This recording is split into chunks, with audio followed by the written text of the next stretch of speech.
Why has the United Arab Emirates, a small, wealthy Gulf state, been secretly bombing targets in distant Libya, from bases in Egypt, and without telling the US, its closest ally?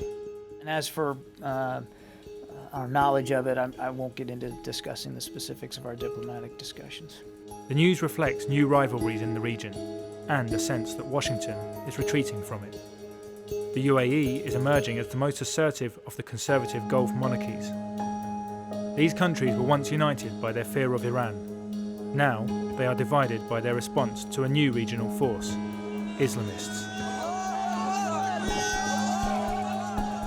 The UAE and its neighbour Saudi Arabia see the Islamists as a threat to the status quo. Qatar and Turkey, meanwhile, have been supporting Islamist movements both in Libya and Egypt. The first signs emerged in 2011. UAE quietly joined NATO air operations in Libya to overthrow Muammar Gaddafi, and backed rebels formed of tribal militias in the west. Qatar provided support to Islamists, especially in Misrata on the northern coast. The UAE was dismayed by the overthrow and US abandonment of Egypt's Hosni Mubarak. Now it is a leading supporter of President Abdel Fattah al-Sisi, who ousted the unpopular Mohamed Morsi last summer.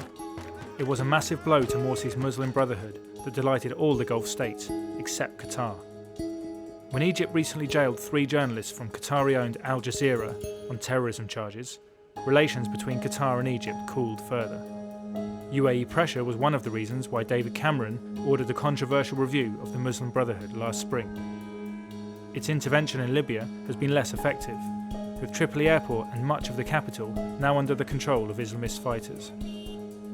Abu Dhabi's silence and Cairo's denial of direct involvement are unconvincing. مصر ليست متورطة في أي عمل عسكري أو لها أي تواجد عسكري على الأراضي الليبية.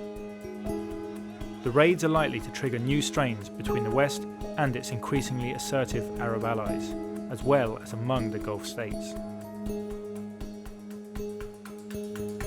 ISIS, the Islamic State in Iraq and Syria, is driven by a single aim. As its name suggests, the creation of an Islamic State in Sunni territories across Syria and Iraq.